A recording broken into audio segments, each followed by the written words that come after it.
BayArea.com.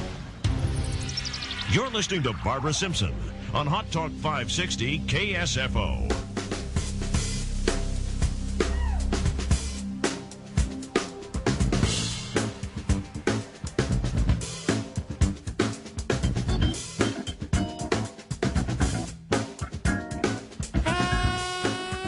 Barbara Simpson here on Hot Talk 560 KSFO.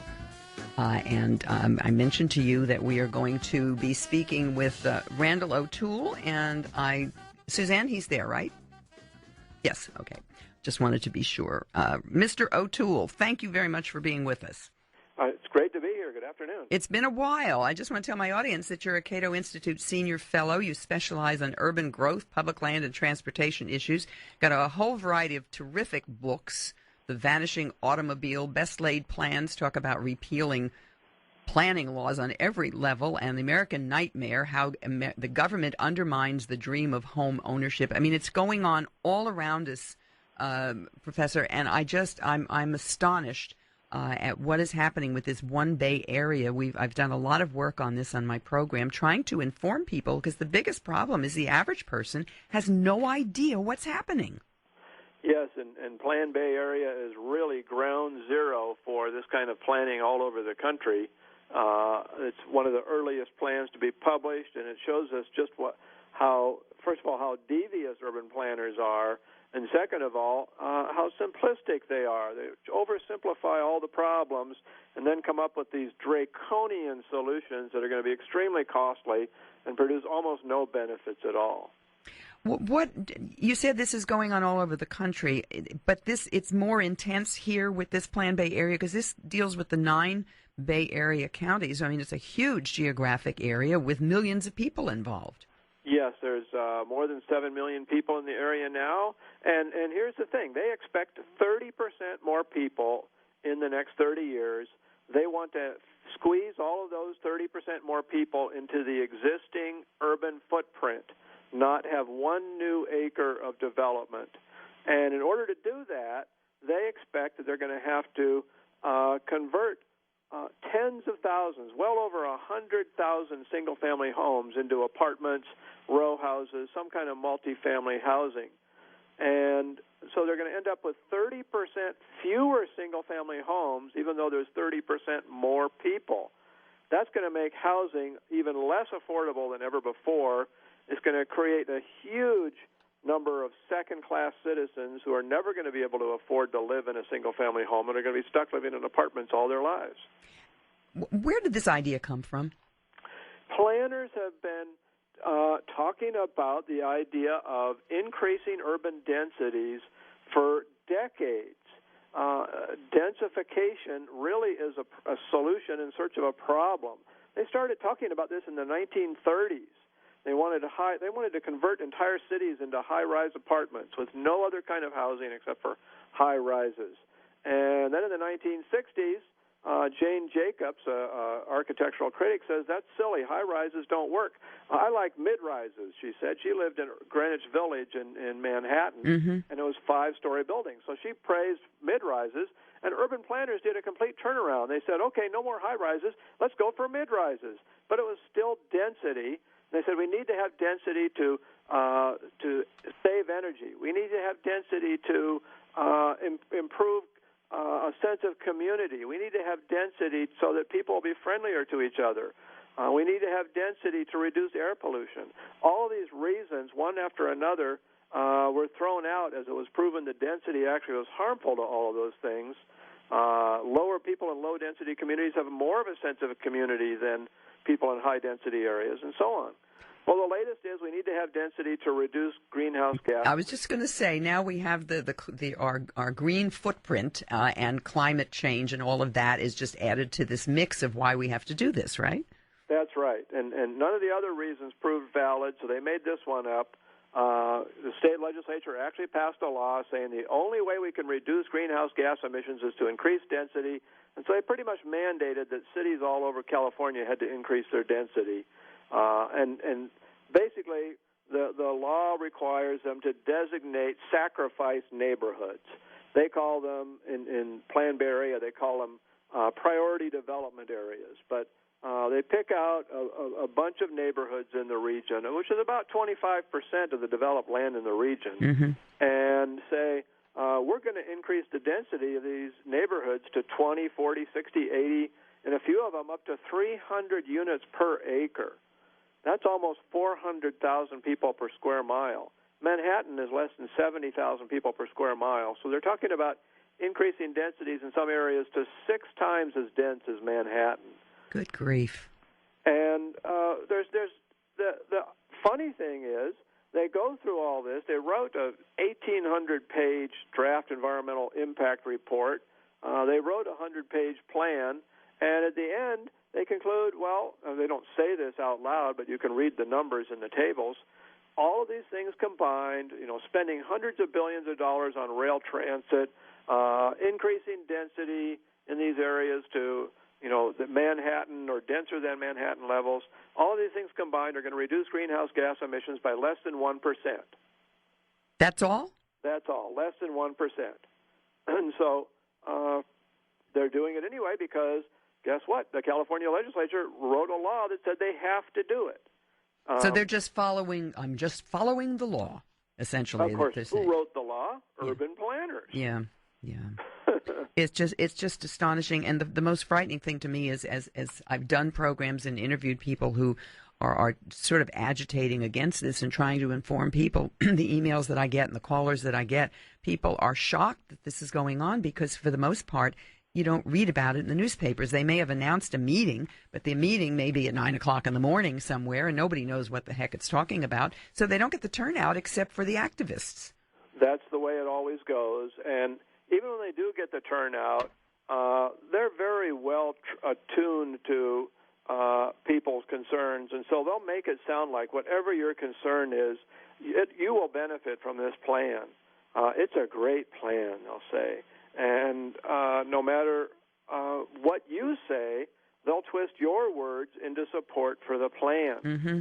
And then they'll go back and tell city councils and county commissioners and the MPO, the ABAG, and the Metropolitan Transportation Commission that we had tens of thousands of people take a look at this plan and give us comments, and they all supported it. Mm-hmm.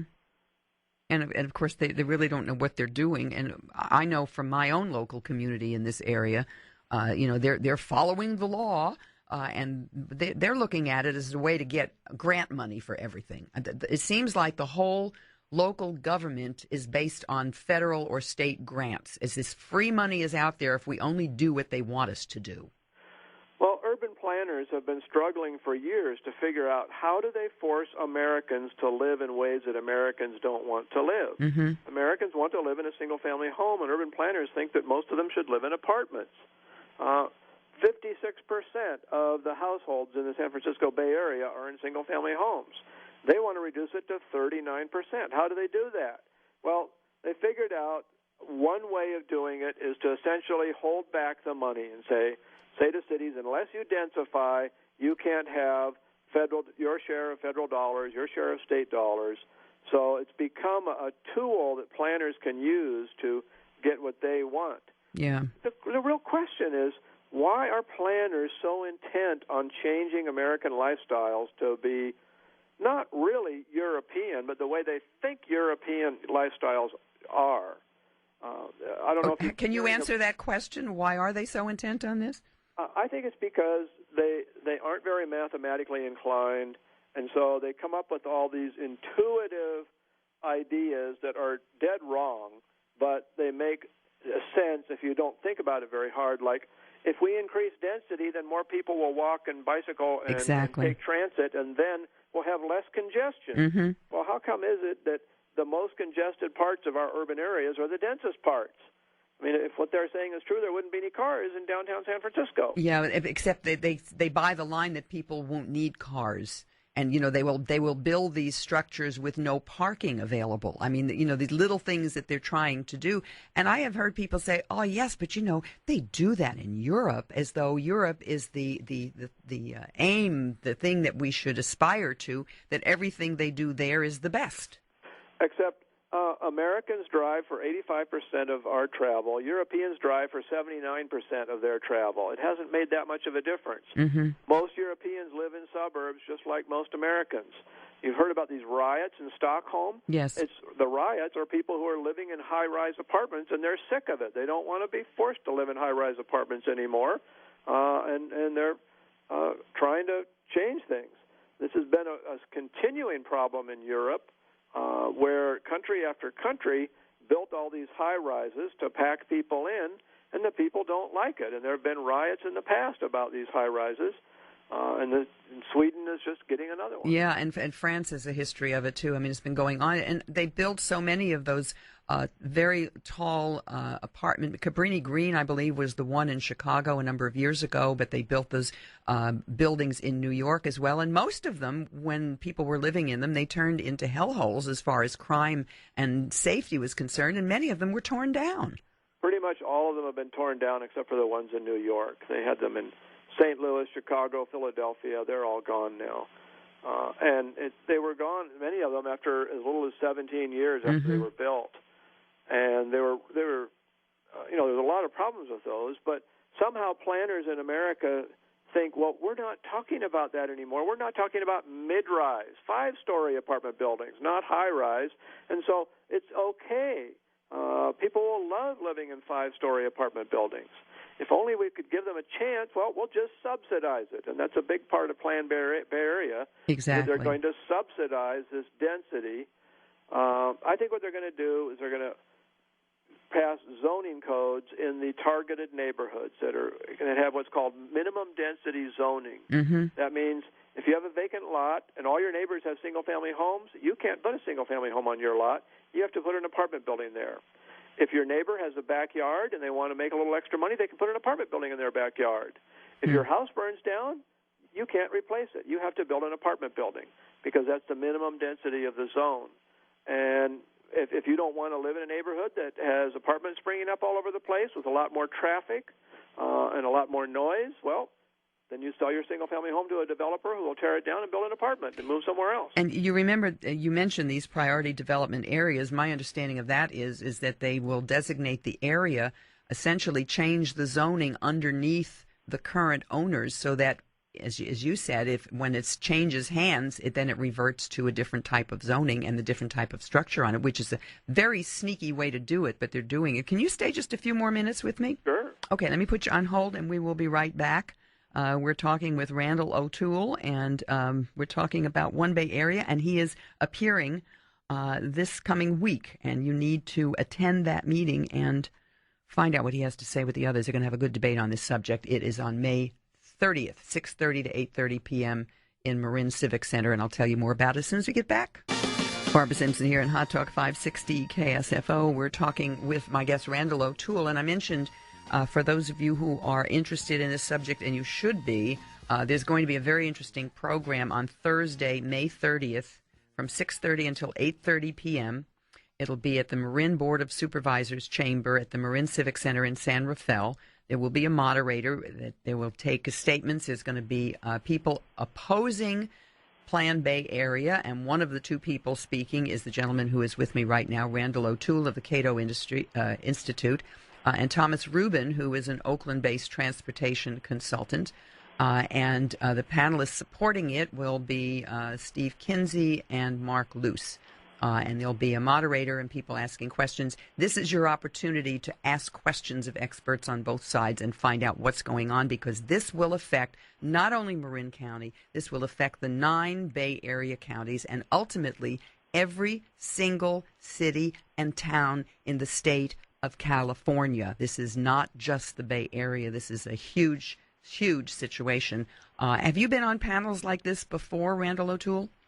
Yes, not necessarily on exactly this topic, but on various transportation issues, and did one in Minnesota, for example. The governor called a debate between me and some proponents of light rail when they were talking about building light rail in Minneapolis. Mm-hmm. What do you think of our plan for high-speed rail down the center of our state? Well, it would be a great plan if you had $100 billion to kill with nothing else to do with it, but I think you've got a lot higher priorities for what to do with that money. and I'm being a little bit facetious when I say it would be a great plan. High-speed rail is the most expensive form of travel. It's not faster than flying. It's almost no distance will be faster than flying. Mm-hmm.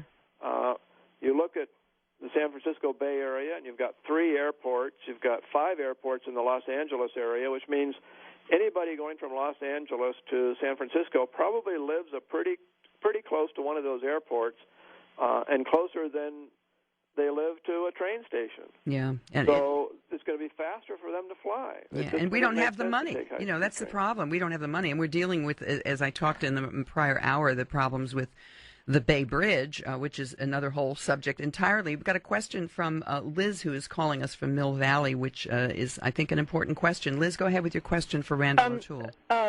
Barbara, we should honor Mimi Steele for being her Air Force veteran self and helping educate us in this.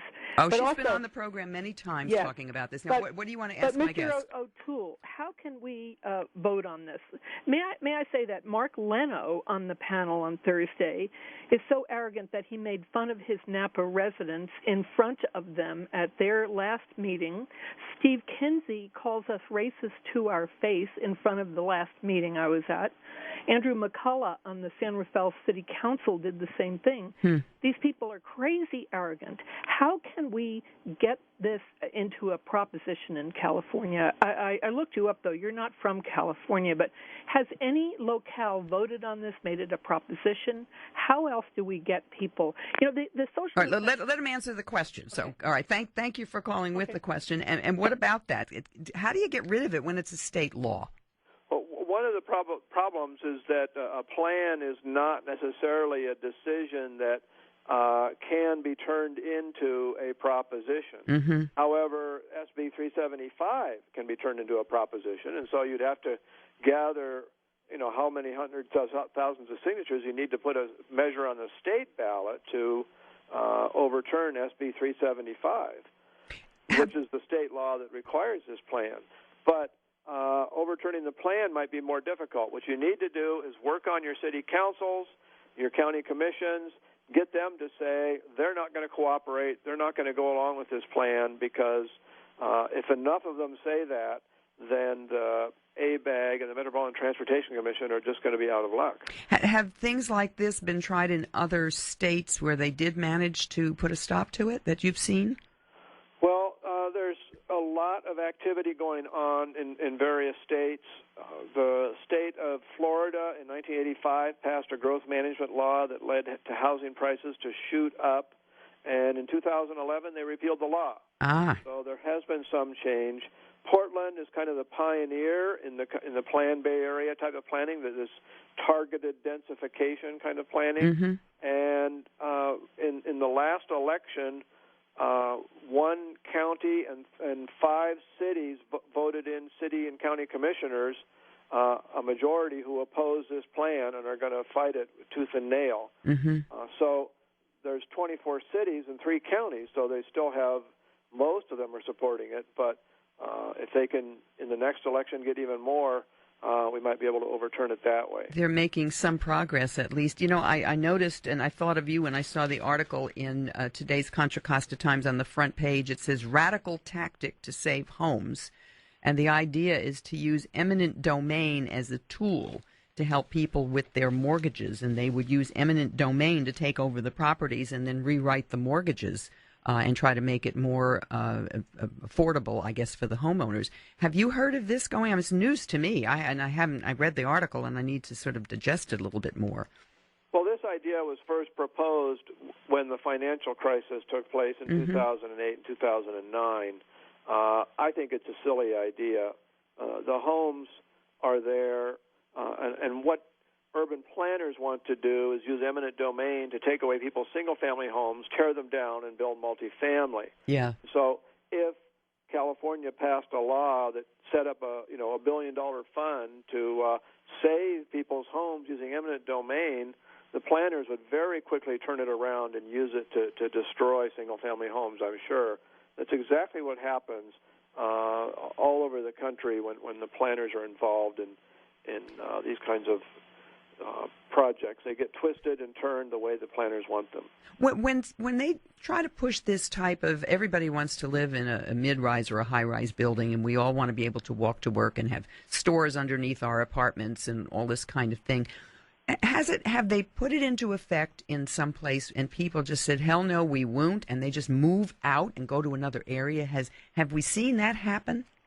What happens is there is a market for that kind of housing. Sure. It's young people who are either single or have no children, and they do like vibrant streets, and they don't cook for themselves, so they go out to eat a lot. Mm-hmm. And what happens in cities that do this, like Portland and really like San Francisco, the city of San Francisco, is that the young people move in, the older folks move out, the families with children move out, so you get a childless city. I mean, only nationwide, something like 25% of Americans are under 18, but in San Francisco it's only 15%. Mm-hmm. In Portland it's less than 20%. Portland has twice the population it did 80 years ago, and it has half the number of school-aged children because the families with children have moved out. Tell me why that's bad for a city. Well, it's bad for a city because you end up, first of all, you end up being a boutique for wealthy people. Mm-hmm. And this has really been visible in the San Francisco Bay Area. Right. When not only are low-income people moving out, but middle-class people are moving out. The net numbers of middle class have been declining, and you end up with a city full of wealthy people, but they're also rather limited. You don't have really a complete city, and you don't have opportunities for people to get wealthy. You just end up being a very stagnant society, which is really what's happened in the Bay Area. And you also have the problem of communities where the people that they need to work in those little fast food places and the restaurants and the dry cleaners and, all the places that these more wealthy people will patronize, those people can't afford to live in the city either. So you have a huge transportation issue. Well, they talk about workforce housing, but really Yeah. I'm concerned about housing affordability for everybody. And their answer to the workforce housing issue is, we'll just subsidize housing for a lucky few number of people. And I don't want to see that. Yeah. I want to see housing affordable for everybody. And, you look at Palo Alto, for example. It's the wealthiest city in the San Francisco Bay Area, and yet the average home is almost 10 times as much as the average income, which means it's totally unaffordable for those people. It's amazing. I don't want to cry a river for wealthy people living in Palo Alto, but still, thing is, everybody has housing affordability problems in this Bay Area, and Plan Bay Area says our goal is to reduce greenhouse gas emissions and have more affordable housing. How close do they reach the goal? As I said, their land use alternative reduces greenhouse gas emissions by less than 1%, and it makes housing 3% less affordable. Okay, we're flat out of time. I want to thank you so much for being with us, and tell everybody again I'll tell everybody again where you will be speaking. And I appreciate your being with us, and I hope we can talk again. And again, you can hear him, Randal O'Toole, with the other speakers on Thursday, May 30th, 6:30 to 8:30 p.m. It is free. Show up, Marin Board of Supervisors Chamber at the Civic Center in San Rafael. There'll be a panel, question and answers for everybody, and you'll have the opportunity to get your questions answered. He's an expert in this area. We're going to have him back again and just talk in generalities about some of these other things as well. He's very well versed in all of this.